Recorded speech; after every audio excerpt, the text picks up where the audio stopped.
Assalamualaikum warahmatullahi wabarakatuh. Rasulullah Shallallahu Alaihi Wasallam bercerita, telah terjadi di tengah-tengah generasi sebelum kalian dahulu, ada orang yang sudah membunuh 99 nyawa. Ia bertanya kemari tentang letak keberadaannya seorang yang dianggap alim atau seorang ulama. Bertanya kepada orang lain, lalu ditunjukkannya kepada seorang rahib atau rahib. Ia segera menemui rahib itu. Ia mengatakan bahwa aku telah membunuh 99 nyawa. Apakah aku masih punya kesempatan untuk bertobat kepada Tuhan? Sang rahib terkejut kaget sehingga berkata tidak. Karena kecewa dengan ucapan rahib itu, ia bunuh rahib itu sehingga genap menjadi 100 nyawa yang sudah dibunuhnya. Kemudian ia bertanya lagi kepada orang-orang, di mana ulama yang kalian anggap soleh? Saya ingin bertanya kepada yang menemuinya. Ditunjukkanlah seorang ulama. Ia pun segera menemuinya dan mengatakan, aku telah membunuh 100 nyawa. Apakah aku masih punya kesempatan untuk bertobat? Ulama menjawab, na'am, ya. Wa man yahulu bainahu wa baina taubati. Siapa yang menghalang-halangi orang bertaubat, kata ulama itu. Lalu ia menyarankan untuk pergi ke daerah yang di sana terdapat orang-orang yang rajin beribadah kepada Allah, dan beribadahlah kamu di sana bersama mereka, dan jangan kembali lagi ke daerahmu yang sudah rusak dan bobrok. Maka seorang pembunuh ini berangkat untuk ke desa yang dituju, yang disarankan oleh ulama tadi. Tetapi baru menempuh setengah perjalanan, Allah mengirim malaikat maut untuk mencabut nyawanya. Akhirnya ia mati di tengah perjalanan. Malaikat rahmat, malaikat azab saling bertengkar. Datang ke bumi, mereka bertengkar untuk memperebutkannya. Malaikat rahmat berkata, orang ini pergi dalam keadaan bertaubat menghadap hatinya kepada Allah. Sedangkan malaikat azab menolak. Ia sama sekali tidak pernah melakukan amal kebaikan. Karena perbuatan ini, akhirnya ada malaikat yang menjelma menjadi manusia dan mendatangi malaikat berdua itu. Oleh mereka, ia bersepakat dijadikan sebagai hakim yang akan memutuskan persoalan tersebut. Malaikat itu berkata, ukur jarak antara dua daerah mana yang lebih dekat dengan tempat meninggalnya si pembunuh ini. Maka itulah menjadi bagiannya.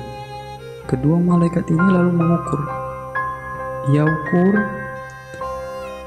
ternyata didapati bahwa pembunuh itu lebih dekat ke daerah yang akan dituju, yaitu tempat yang baik itu. Sehingga malaikat rahmatlah yang berhak mengambil ruh orang tersebut. Di riwayat lain dikatakan jaraknya lebih dekat sejengkal menuju tempat tujuannya, sehingga ia dimasukkan ke dalam kelompok mereka. Riwayat lain, kemudian Allah menyuruh kepada daerah yang buruk itu, daerah yang buruk yang hitam itu supaya menjauh. Menyuruh daerah yang baik supaya mendekat. dan menyuruh supaya para malaikat mengukurnya. Kemudian mereka mendapati daerah yang baik itu sejengkal lebih dekat, sehingga akhirnya ia diampuni dan diterima taubatnya Allah Subhanahu wa ta'ala. Saudaraku, apa makna kisah ini? Maknanya adalah Allah menerima taubat orang yang sungguh-sungguh bertaubat, walaupun sebelum nyawanya sampai di tenggorokan. Karena Rasulullah Shallallahu Alaihi Wasallam bersabda, Innallaha azza wa jalla yakbalu taubatal abdi ma lam yughargir. Sesungguhnya Allah menerima taubat seseorang sebelum nyawanya sampai di tenggorokan. Allah Subhanahu wa ta'ala berfirman, wa tubu ilallahi jami'an ayyuhal mu'minuna la'allakum tuflihun. Bertaubatlah kamu sekalian kepada Allah, hai orang-orang yang beriman, supaya kamu beruntung. Ya ayyuhalladzina amanu tubu ilallahi taubatan nasuha. Hai orang-orang yang beriman, bertaubatlah kepada Allah dengan taubat yang semurni-murni. Lantas, apa makna taubat? Makna taubat adalah kita melakukan suatu dosa, lantas kita menyesalinya dan memohon ampun kepada Allah agar dosa yang kita lakukan diampuni oleh Allah, namun kita tidak mau melakukannya lagi. Ada 3 syarat untuk bertaubat yang harus kita penuhi. Yang pertama adalah kita menghentikan perbuatan dosa itu. Yang kedua, menyesali perbuatan tersebut. Yang ketiga, bertekad untuk tidak mengulangi kembali untuk selama-lamanya. Inilah makna taubat dan inilah syarat taubat. Semoga Allah Subhanahu wa ta'ala memberikan rahmat-Nya kepada kita untuk dapat bertaubat dengan sebenar-benarnya taubat, agar kita termasuk orang-orang yang berada dalam lindungan Allah Subhanahu wa ta'ala. Orang yang bertaubat kepada Allah, maka Allah sangat gembira, lebih bergembiranya lagi daripada orang yang menemukan unta yang telah hilang di padang Sahara atau padang tandus. Sebagaimana hadis dari Nabi Sallallahu Alaihi Wasallam, sesungguhnya Allah itu gembira, lebih gembira menerima taubat hambanya ketika ia bertaubat kepadanya.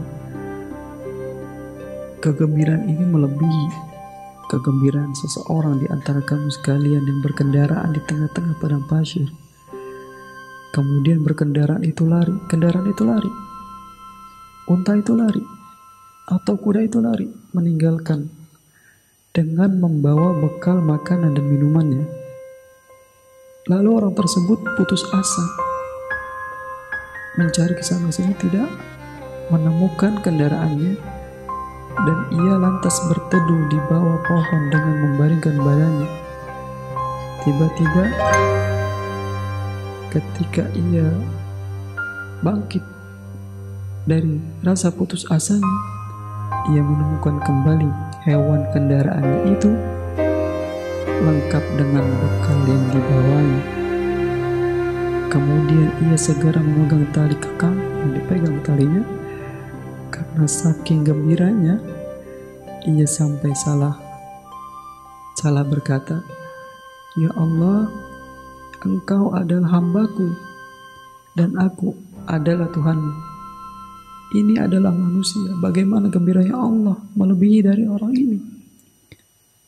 Lantas bagaimana bila kita bukan orang-orang yang mau bertobat kepada Allah? Akan merugi kehidupan kita. Maka hendaklah kita selalu memohon kepada Allah untuk dijadikan orang-orang yang bertobat dan kita mati dalam keadaan husnul khatimah. Amin ya rabbal alamin. Wabillahi taufiq wal hidayah. Wassalamualaikum warahmatullahi wabarakatuh.